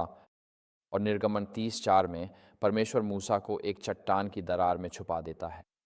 और फिर वह कहता है, मेरी महिमा मेरा चरित्र है, प्रभु प्रभु यहोवा यहोवा दयालु और अनुग्रहकारी, जो उससे प्रेम करने वालों के लिए हजारों पीढ़ियों तक वाचा निभाता है। आप जानते हैं, इसीलिए परमेश्वर की महिमा उसका चरित्र है, और परमेश्वर चाहता है कि उसके अनुयायियों के बीच उसके चरित्र के प्रकट होने से पूरी दुनिया प्रकाशित हो जाए। वह हम हो सकते हैं, वह मैं हो सकता हूँ, वह आप हो सकते हैं, और ये असंभव नहीं है। मानव सामर्थ्य के भीतर ये संभव नहीं है। लेकिन जब आपका जीवन पवित्र आत्मा से भर जाता है और रूपांतरित हो जाता है, तो सब कुछ संभव है, सब कुछ संभव है। बहन व्हाइट ने कहा, इस समय परमेश्वर का एक संदेश प्रचारित होना है, एक संदेश जो प्रभावशाली और उद्धारकारी है। क्या ये सुंदर नहीं है? सुसमाचार, पाप में लौटने वाले, पाप का बोझ उठाने वाले, पाप से प्रेम करने वाले उद्धारकर्ता की शुभ सूचना अपने प्रभाव में प्रकाशित करने वाली है और अपनी शक्ति में उद्धार करने वाली है। हमारी दुनिया आजकल आशा की कमी के कारण मर रही है। वह आगे कहती है, उसका स्वभाव प्रकट किया जाना है। दुनिया के अंधकार में उसकी महिमा का प्रकाश, उसकी भलाई, दया और सत्य का प्रकाश फैलाया जाना है। और इसलिए हमारे पास एक कार्य है। एक एडवेंटिस्ट के रूप में हमारा काम यह नहीं है कि हम अपने प्रकाश को छुपा कर बैठें, बल्कि हमें बिना किसी संकोच और शर्म के यह शुभ समाचार साझा करना है कि एक पापियों से प्रेम करने वाला, पाप का बोझ उठाने वाला, हमारे स्थान पर बलिदान होने वाला और शीघ्र लौटने वाला उद्धार करता है। उसका नाम यीशु मसीह है, और यही कारण है कि हम एडवेंटिस्ट हैं। और वह आगे अगली उदाहरण में कहती हैं, लेकिन कोई भी व्यक्ति वह नहीं दे सकता जो उसने स्वयं प्राप्त नहीं किया है। अर्थात यदि आपने सुसमाचार को प्राप्त नहीं किया है और आपने पवित्र आत्मा को नहीं पाया है, तो वह आपके माध्यम से किसी और तक नहीं पहुंचेगा। इसलिए हम सभी को समर्पण और अपने आप को खोलने का गहरा व्यक्तिगत कार्य करना है। हमें जानबूझकर ऐसा करना है, ये अपने आप नहीं होता। जब हमारे परमेश्वर प्रभु यीशु मसीह के साथ चलने में हम जानबूझकर और अपने बहुमूल्य समय को प्राथमिकता देते हैं, तो हम उनके प्रेम को गहराई से महसूस और अनुभव करना शुरू करते हैं।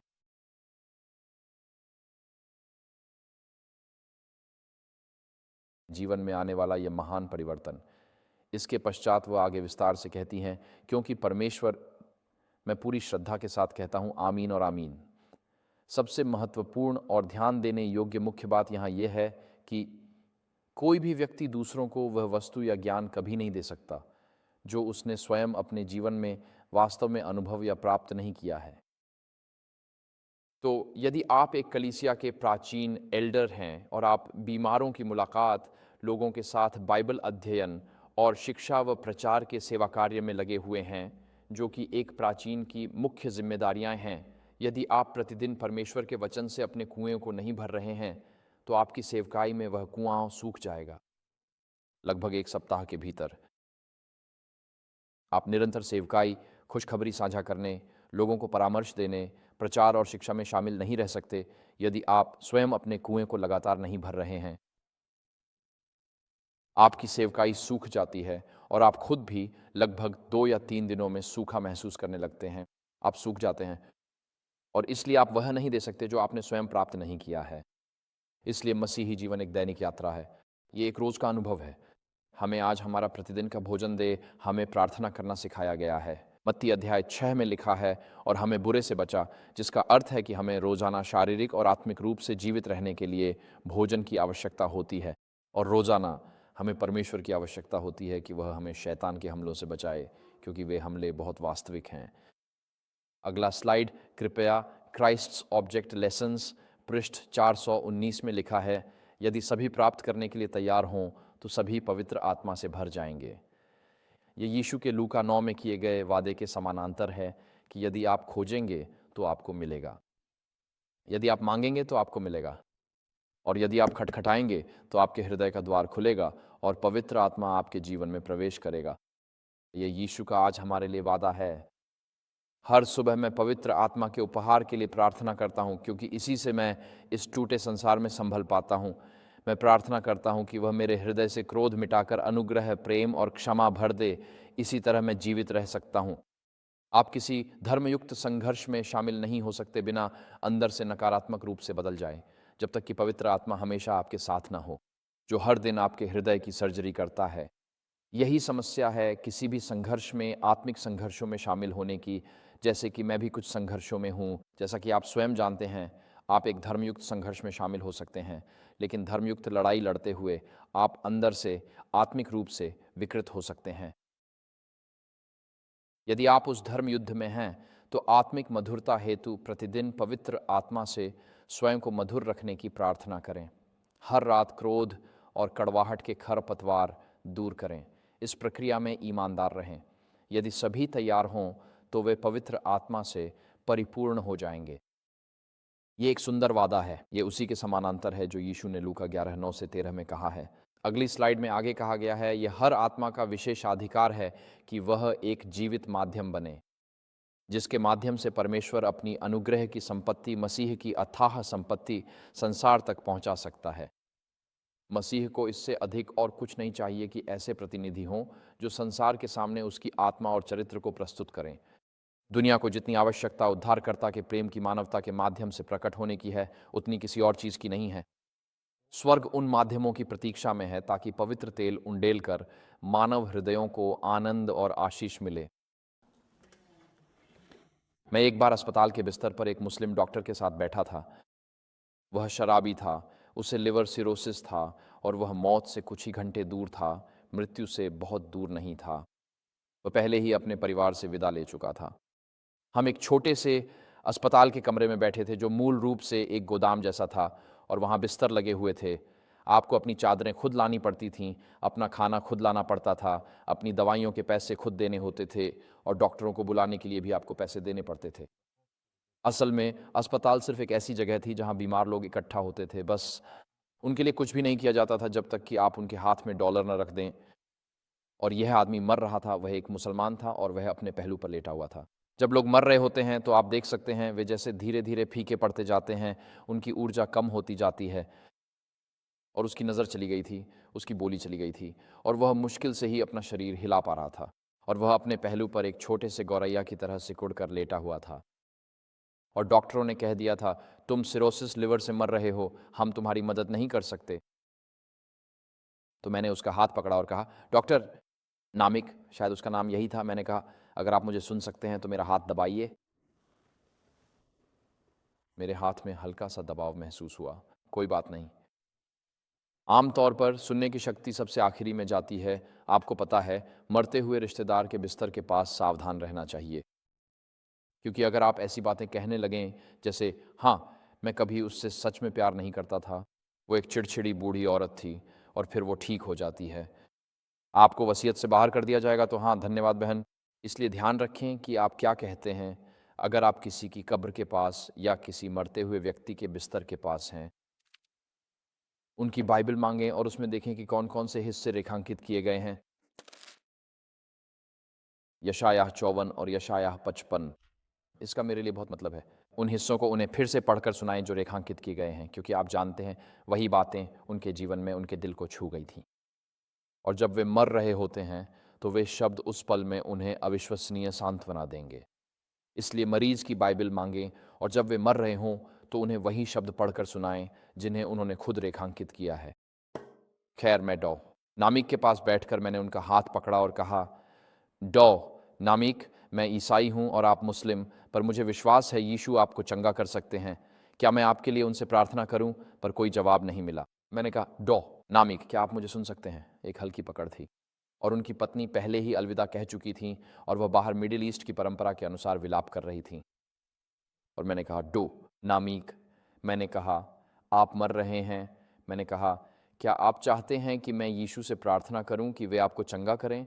और उन्होंने कहा, हाँ। एक हल्की पकड़ थी। ये उनकी मृत्यु का समय था, यहाँ तक कि उनकी अंतिम सांस भी नहीं। वह जैसे धीरे धीरे बुझ रहे थे। हाँ, मैं यीशु से मेरी मदद करने के लिए कह रहा हूँ। तो मैंने रूसी में एक छोटी सी प्रार्थना की और मैंने यीशु से डॉ नामिक,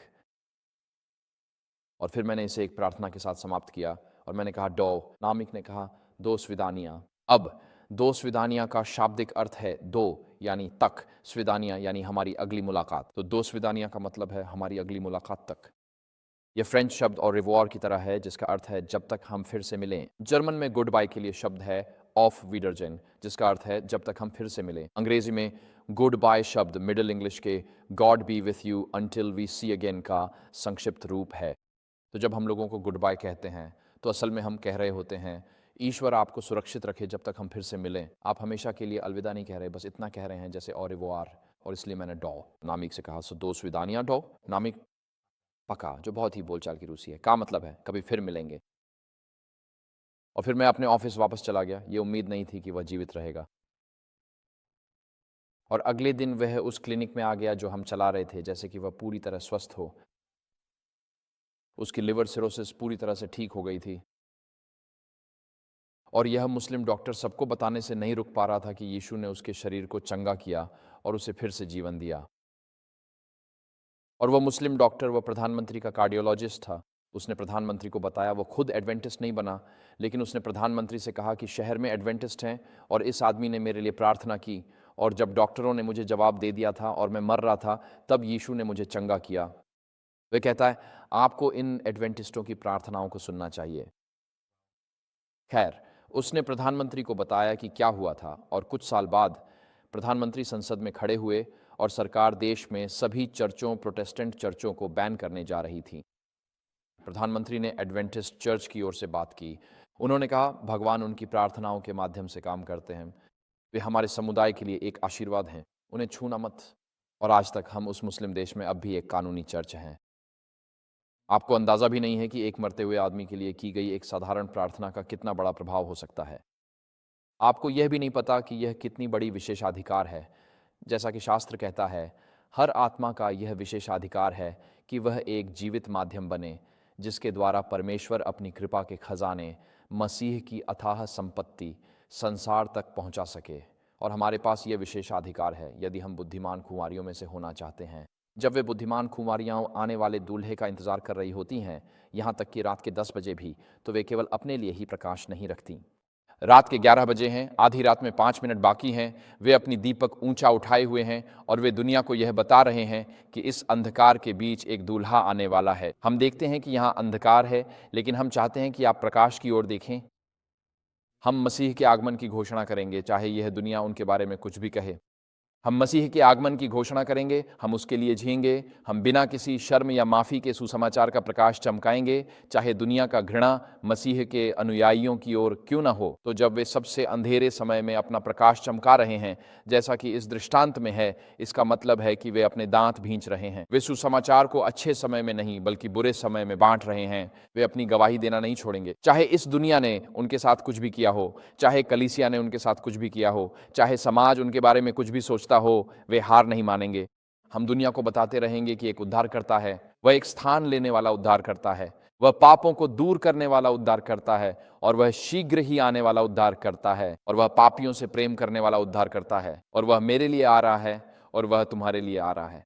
व्यापक धर्म त्याग, प्रेमहीन संतों, परमेश्वर के नियम की अस्वीकृति, विभाजनकारी आंदोलनों और झूठे मसीहाओं के युग में भी परमेश्वर के पास अब भी एक संदेश है जो उन बुद्धिमान कुंवारियों के माध्यम से चमक रहा है, जो अपने प्रभाव में प्रकाशमान है और अपनी शक्ति में उद्धार देने वाला है। और पृथ्वी के सबसे अंधकारमय समय में परमेश्वर के चरित्र का प्रकाश उन बुद्धिमान कुंवारियों के माध्यम से प्रकट होगा जिनका चरित्र अब परमेश्वर के चरित्र को दर्शाता है, प्रेम, दया और अनुग्रह का, एक ऐसे ग्रह के लिए जो पाप में मर रहा है।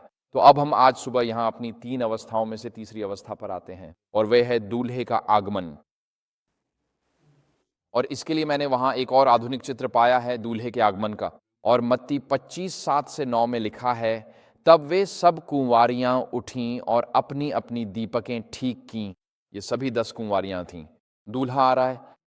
तब मूर्खों ने बुद्धिमानों से कहा, हमें अपनी कुछ तेल दे दो, क्योंकि हमारी दीपकें बुझ रही हैं। परंतु बुद्धिमानों ने उत्तर दिया, नहीं, यह तुम्हारे और हमारे लिए कभी भी पर्याप्त नहीं होगा। तुम्हारे लिए और हमारे लिए पर्याप्त तेल नहीं है, इसलिए बेहतर है कि तुम बाजार जाओ। अब दूल्हा आ रहा है, हम देख सकते हैं कि वह आ रहा है। हमारी दीपकें अभी भी जल रही हैं, लेकिन तुम्हारी दीपकें बुझ गई हैं। तो तुम वॉलमार्ट या जिस भी आध्यात्मिक वॉलमार्ट से तुम अपना तेल लेते हो, वहां दौड़ कर जाते हो और अपनी आपूर्ति फिर से भर लेते हो, लेकिन हमारे पास पर्याप्त है। हमारे जीवन में अब भी पवित्र आत्मा की उपस्थिति है। हम अब भी दूल्हे के लिए चमक रहे हैं, यहाँ तक कि जब वह सड़क पर चलता हुआ हमारे सामने आता है, हम उसे आते हुए देख रहे हैं। मूर्खों को एहसास होता है कि उनके पास तेल नहीं है। वे बुद्धिमानों से अपनी कुछ तेल साझा करने की भीख मांगते हैं, लेकिन बुद्धिमान मना कर देते हैं। बुद्धिमान अपना तेल साझा करने से क्यों मना करते हैं? दूल्हा लगभग यहाँ आ चुका है। आप सोचते हैं कि उन्हें मूर्ख कुंवारियों की भी चिंता है, साथ ही अपनी भी। बुद्धिमान मूर्खों को अपना तेल देने से क्यों मना करते हैं? इसका उत्तर यह है, क्योंकि चरित्र स्थानांतरित नहीं किया जा सकता। कोई भी किसी और के लिए विश्वास नहीं कर सकता। 5 मूर्ख कुंवारियों ने मान लिया था कि संतों यानी बुद्धिमान कुंवारियों के साथ केवल सामान्य संबंध ही पर्याप्त है।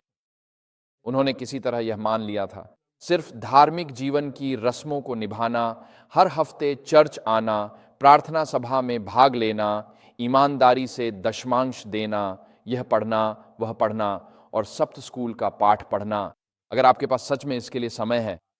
उन्होंने मान लिया था कि धार्मिक जीवन की रस्मों को निभाना ही उन्हें स्वर्ग में ले जाएगा। लेकिन उनके पास तेल नहीं था। उनके दिल में कोई बदलाव नहीं आया था।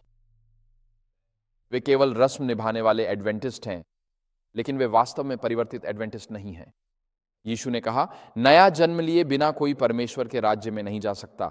तुम्हारा जल और आत्मा से जन्मना जरूरी है। और हो सकता है कि आप एक बार जल से बपतिस्मा लें, लेकिन आपको पवित्र आत्मा का प्रतिदिन का बपतिस्मा चाहिए। आप एक बार उद्धार पाते हैं और फिर प्रतिदिन उद्धार पाते हैं। आप प्रतिदिन पवित्र आत्मा से परिपूर्ण होने की प्रार्थना करते हैं। मूर्ख कुंवारियां अब यह जान रही हैं कि जब अवसर का द्वार बंद हो जाता है, तब मसीह जैसे चरित्र की खोज करना बहुत देर हो जाती है। आप केवल इसलिए उद्धार नहीं पा सकते क्योंकि आप आते हैं। आप केवल इसलिए उद्धार नहीं पाते क्योंकि आप एक धार्मिक परिवार में रहते हैं। आप तभी उद्धार पाते हैं जब आप नया जन्म लेते हैं। आप संबंधों के कारण उद्धार नहीं पाते। युवाओं, आज मेरी बात सुनो। आप केवल इसलिए उद्धार नहीं पाते क्योंकि आपके माता पिता उद्धार पाए हैं। आपको स्वयं यीशु मसीह के लिए चुनाव करना होगा। आप केवल इसलिए उद्धार नहीं पाते क्योंकि आप एक अश्लीलता देखने वाले, शराब पीने वाले पुरुष हैं जिसकी पत्नी धार्मिक है। आप उसकी आड़ में स्वर्ग में प्रवेश नहीं कर सकते। आप तभी उद्धार पाते हैं जब आप नया जन्म लेते हैं। आप केवल इसलिए उद्धार नहीं पाते क्योंकि आप धार्मिक पवित्र लोगों के साथ रहते हैं, जब तक कि आप स्वयं धार्मिक पवित्र लोगों और संतों में गिने न जाएं। इसलिए आप संबंधों के कारण उद्धार नहीं पाते। कोई भी दूसरों के सहारे स्वर्ग नहीं जा सकता। जब मूर्ख बुद्धिमानों से तेल मांगते हैं तो वे मना कर देते हैं, क्योंकि चरित्र और पवित्रता को बांटा नहीं जा सकता। अंत का संकट और बंद दरवाजा हमारे परमेश्वर के साथ चलने की सच्चाई को प्रकट करेगा। हम आज मसीह को खुद से दूर नहीं रख सकते और फिर कहें, लेकिन जब मैं स्वर्ग जाऊंगा तब मैं उसके साथ निकटता चाहता हूं। अगर आज आपके मसीह के साथ चलने में आपको आनंद नहीं है, तो आप कल उसकी दूसरी आमद का इंतजार भी नहीं करेंगे, क्योंकि उसका आपके लिए कोई अर्थ नहीं है। या तो आप आज प्रभु के साथ चलते हैं और उसमें आनंद पाते हैं, इसलिए उसकी प्रतीक्षा करते हैं क्योंकि आप यह दूरी मिटाकर इसे दैनिक रिश्ता बनाना चाहते हैं, या फिर आप बस औपचारिकता निभा रहे हैं और सोचते हैं स्वर्ग पहुंचने पर परमेश्वर मेरी रुचियां बदल देगा, पर अभी मुझे एनआईएफएल और अन्य सांसारिक चीजों का आनंद लेने दो। मुझे एनएफएल से कोई समस्या नहीं है, लेकिन आप जानते हैं हम अपने मन को इस संसार के देवताओं से भटका देते हैं बहुत ही आसानी से। और वे पुरुष जो रविवार को दोपहर में बैठकर बियर खोलते हैं और एनएफएल के 3 मैच लगातार देखते हैं, वे किसके लिए जी रहे हैं? वे तो बस मरने का इंतजार कर रहे हैं। धन्यवाद बहन, 45 मिनट पूरे हो गए हैं, दूल्हा आ रहा है। घड़ी, क्या वह 60 मिनट थे बहन? अरे भाई, इस पल में बहन मेरे मन में तुम्हारे लिए कुछ गैर ईसाई विचार आ रहे हैं। क्या वह 60 मिनट थे? हमें इसे अब समाप्त कर देना चाहिए, है ना? हम इस खास प्रवचन में बहुत ज्यादा समय ले रहे हैं।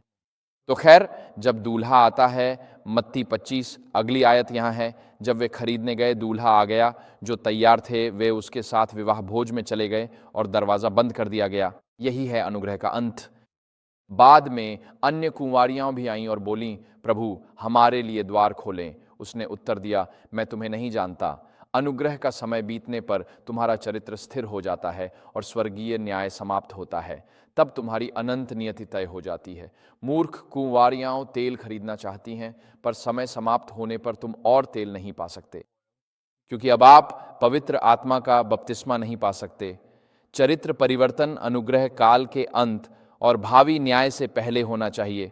वे मूर्ख कुंवारियां जो नाम मात्र की एडवेंटिस्ट हैं, परमेश्वर का क्रोध प्राप्त करेंगी, दुष्टों की तरह जो खो गए हैं। इसमें लिखा है, जिन्होंने सत्य स्वीकार कर 7वें दिन के एडवेंटिस्ट चर्च से जुट कर आज्ञाकारी होने का दावा किया, पर उनमें समर्पण की जीवंतता नाम मात्र के चर्चों जैसी ही है, वे भी परमेश्वर के नियम का विरोध करने वाले चर्चों की तरह निश्चित ही विपत्तियां पाएंगे।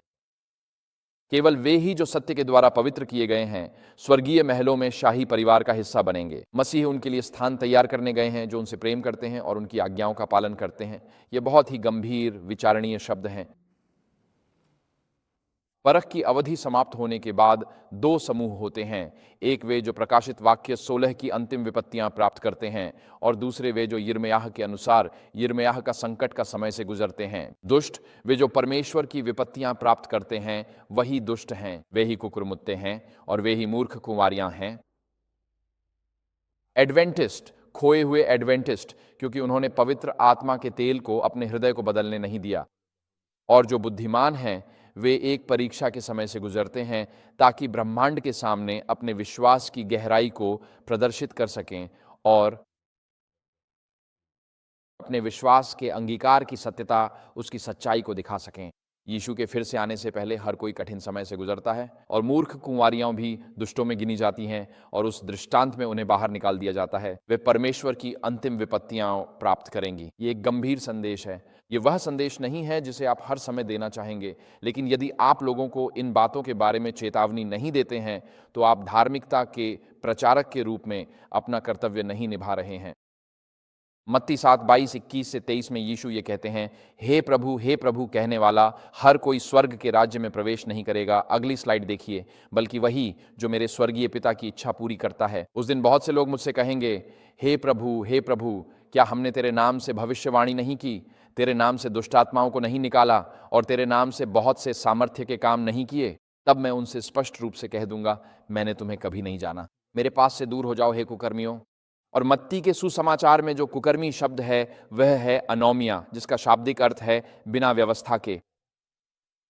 तो जो लोग अंत समय में खो जाते हैं, वे इसीलिए नहीं खोए कि वे कलीसिया नहीं आए, वे इसलिए नहीं खोए कि उन्होंने प्रचार या शिक्षा नहीं दी या बाकी सब कुछ नहीं किया। वे इसलिए खोए क्योंकि उन्होंने परमेश्वर की व्यवस्था को ठुकरा दिया, सारी 10 आज्ञाएं। और हम पूछते हैं यह कैसे संभव है? क्योंकि आप परमेश्वर से मेल नहीं कर सकते जब तक आप उसके स्वभाव से मेल नहीं खाते, और परमेश्वर की व्यवस्था उसके स्वभाव का प्रतिबिंब है। इसलिए यदि आप परमेश्वर से मेल करना चाहते हैं तो आपको उसकी व्यवस्था से भी मेल करना होगा, और आप अपने जीवन के हर पहलू में उसकी नैतिक व्यवस्था का पालन करेंगे। परमेश्वर चाहता है कि हम उसकी व्यवस्था का पालन करें। जब आप शादी करते हैं तो आपकी ज़िंदगी बदल जाती है ना? अगर आप समझदार इंसान हैं, तो आप अपनी पत्नी की इच्छाओं और चाहतों का सम्मान करना चाहेंगे। और जब ये मेरी 26वीं सालगिरह अगले शुक्रवार को है, याद दिलाने के लिए आप सबका शुक्रिया। खैर, वैसे भी याद रखना अच्छा है। मेरी पत्नी को बाहर खाना पसंद है, पर अगर मैं पसंदीदा रेस्टोरेंट के पास से गुजरते हुए कहूँ, इस साल चलो टैको बेल चलें,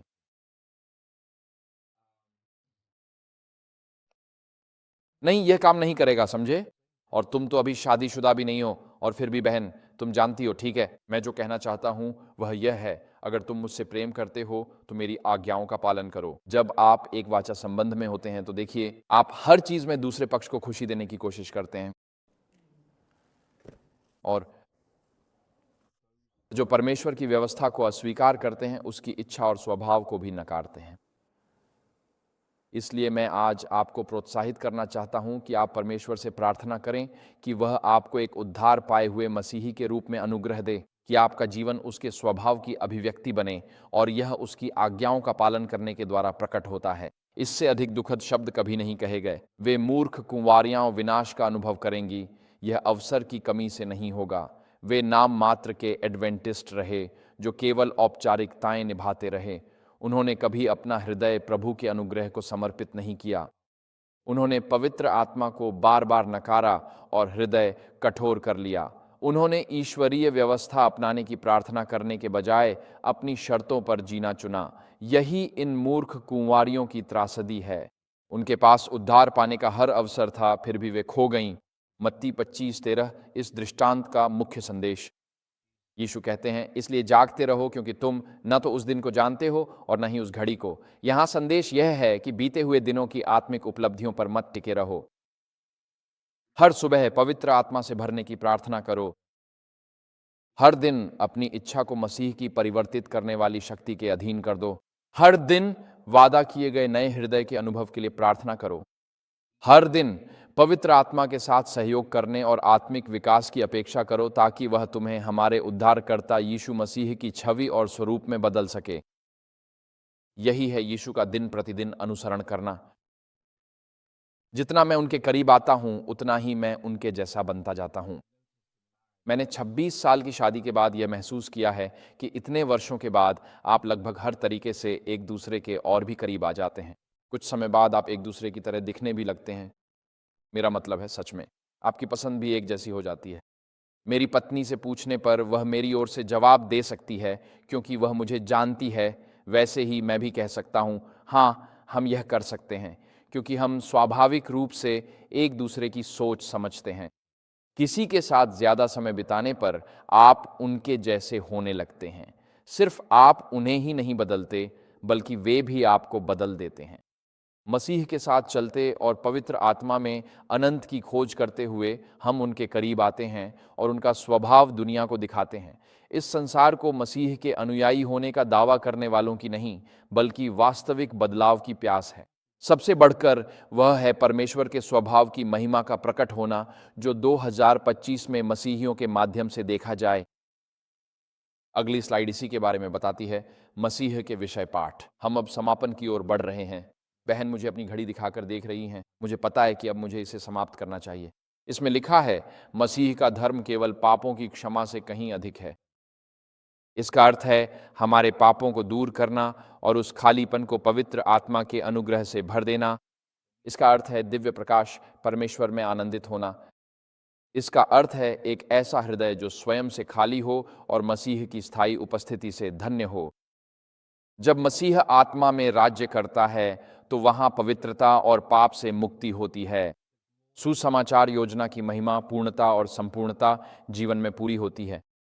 उद्धारकर्ता की सुगंध, उसकी स्वीकृति, पूर्ण शांति, पूर्ण प्रेम और पूर्ण विश्वास का प्रकाश लेकर आती है। मसीह के स्वभाव की सुंदरता और सुगंध जब जीवन में प्रकट होती है, तो यह गवाही देती है कि वास्तव में परमेश्वर ने अपने पुत्र को संसार में उद्धारकर्ता बनने के लिए भेजा है। तो यह केवल अंगीकार और पश्चाताप की बात नहीं है, ये परमेश्वर के साथ मिलकर स्वभाव परिवर्तन की प्रक्रिया में सहभागी होने की बात है, और यह प्रक्रिया आज ही शुरू हो सकती है।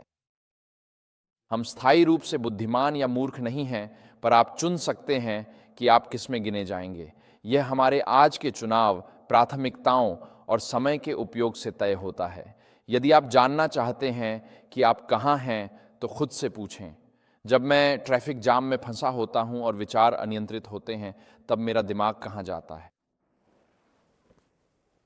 आपका मन कहाँ जाता है?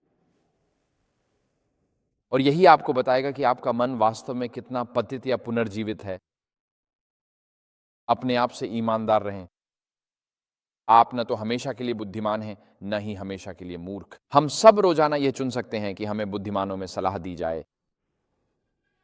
मैं आज आपको यह चुनौती देना चाहता हूं कि आप यह चुनाव करें, सिर्फ सप्त की सुबह बेंच पर बैठने के लिए नहीं, बल्कि परमेश्वर से प्रार्थना करें कि आपको बुद्धिमानों में सलाह दी जाए। परमेश्वर से प्रार्थना करें कि वह आपके हृदय में परिवर्तन का चमत्कार करे, क्योंकि अब हम अपने निष्कर्ष पर पहुंच रहे हैं। हम जानते हैं कि जब परीक्षा का समय समाप्त होने से पहले और हमारी अनंत नियति तय हो जाएगी, तब परमेश्वर के लोगों के बीच आदिम भक्ति का पुनरुत्थान होगा। और वास्तव में यही हमारी सबसे बड़ी आवश्यकता है। अगली स्लाइड में लिखा है सच्ची भक्ति का पुनरुत्थान। इसमें लिखा है सच्चा पुनरुत्थान हमारी परम आवश्यकता है। क्या आप जानते हैं, पुनरुत्थान हमेशा तब होता है जब लोग घुटने टेककर प्रार्थना करते हैं, और पुनरुत्थान कभी नहीं होता जब तक लोग घुटनों के बल बैठकर प्रार्थना करना शुरू नहीं करते। हम घर पर आत्मिक जागृति पा सकते हैं। यह हमारी प्रार्थना और ईश्वर के सामने दिल खोलकर अपनी सच्चाई बताने पर निर्भर है। वह सब जानता है, पर हम इसे स्वयं सुनने के लिए बोलते हैं, फिर उससे आंतरिक बदलाव की प्रार्थना करें। वह आगे कहती हैं कि शैतान को इससे ज़्यादा किसी बात का डर नहीं है कि परमेश्वर के लोग हर बाधा को दूर करके रास्ता साफ कर दें, ताकि प्रभु अपनी आत्मा को एक मुरझाई हुई कलीसिया और एक हठीली मंडली पर उंडेल सके। अगर शैतान की मर्जी होती तो समय के अंत तक कभी भी कोई और जागृति, चाहे बड़ी हो या छोटी, नहीं होती। उद्धार के इतिहास में, चाहे वह बैप्टिस्ट हों, मेथोडिस्ट हों, मेनोनाइट हों, एनाबैप्टिस्ट हों या कोई अन्य संप्रदाय हो, इतिहास में हर धार्मिक पुनरुत्थान तब होता है जब समन्वित और एकीकृत प्रयास किए जाते हैं, हमारे घरों में और हमारी मंडली में। इस विषय पर मुझे और भी बहुत कुछ कहना था, लेकिन मैं नहीं कहूंगा क्योंकि समय समाप्त हो चुका है। लेकिन मैंने बहुत कुछ बोल दिया है। मैं प्रार्थना करता हूं कि पवित्र आत्मा ने आज किसी के हृदय में दृढ़ विश्वास जगाया हो। चाहे आप बेंचों पर बैठे हों, आपको चुनाव करना ही होगा। डिफॉल्ट स्थिति में मूर्ख होना ही है। सचेत रूप से चुनाव करना है कि बुद्धिमानों में गिना जाए। यह मायने नहीं रखता कि आप वफादार दशमांश लौटाते हैं या सप्त स्कूल के शिक्षक हैं। अंतिम विश्लेषण में इन बातों का कोई महत्व नहीं है। बुद्धिमान कुंवारियां पवित्र आत्मा से भरी होती हैं। वे पवित्र आत्मा को प्रतिदिन अपने भीतर से उन्हें बदलने की अनुमति देती हैं और वे उसी अनुभव की तलाश में रहती हैं। काश आज यहां मौजूद हर कोई बुद्धिमानों में गिना जाता। काश आज हर कोई इसे अपनी जिंदगी की प्राथमिकता बना लेता। या काश आज हर कोई यह ठान लेता कि पृथ्वी के सबसे अंधेरे समय में भी यह छोटी सी मोमबत्ती बुझने नहीं दूंगा। मैं पृथ्वी के इतिहास के सबसे अंधेरे पलों में भी परमेश्वर के लिए चमकूंगा। और जब शेष अनंत काल तक हम उद्धार की योजना को देखेंगे, तो मैं चाहता हूं कि मैं ही वह खबर बनूं। मैं चाहता हूं कि बिना गिरे हुए संसारों के लोग मेरी जिंदगी को देखें, ताकि वे जान सकें कि आध्यात्मिक बुराई और दुष्टता के बीच परमेश्वर के लिए चमकना क्या होता है। हम आज चुनाव कर सकते हैं। मैं आपको ये चुनाव करने के लिए प्रोत्साहित करना चाहता हूं। बुद्धिमानों में सम्मिलित होने के लिए, मूर्खों में नहीं, और अनंत जीवन का उपहार पाने के लिए। जब दूल्हा आएगा और हमें मेमने के विवाह भोज में आमंत्रित करेगा, आज ही ईश्वर को चुने। जीवन का चयन। ईश्वर से प्रार्थना करो, कहो, हे ईश्वर, मैं उन बुद्धिमान कुंवारी कन्याओं में से एक बनना चाहती हूं और वह तुम्हें अपना पवित्र आत्मा भेजेगा। यह आपसे व्यक्तिगत रूप से मसीह का वादा है और ईश्वर आपके लिए आपकी कल्पना से कहीं अधिक करेगा। आइए प्रार्थना के साथ समापन करें। स्वर्गीय पिता, आज हमने यीशु की इस शिक्षा पर विचार किया है। और हे पिता, चाहे हम कहीं भी बैठे हों या हमने क्या पहना है या हमारे घर की अलमारियों पर कौन सी किताबें हैं? क्या हम यह स्वीकार करेंगे कि कई बार हम भी मूर्ख कुंवारी कन्याएं रहे हैं? अब हम प्रार्थना करते हैं प्रभु कि आप हमें अपना पवित्र आत्मा भेजें, जो हमारे अतीत को क्षमा करे और आज का दिन हमारे लिए एक नया दिन हो और हम बुद्धिमानों में गिने जाएं। पिता, हम अपना चरित्र आपके हाथों में सौंपते हैं, ये प्रार्थना करते हुए कि आप हमें बदलें, हमें रूपांतरित करें। हम पूरी तरह से रूपांतरित हो जाएंगे।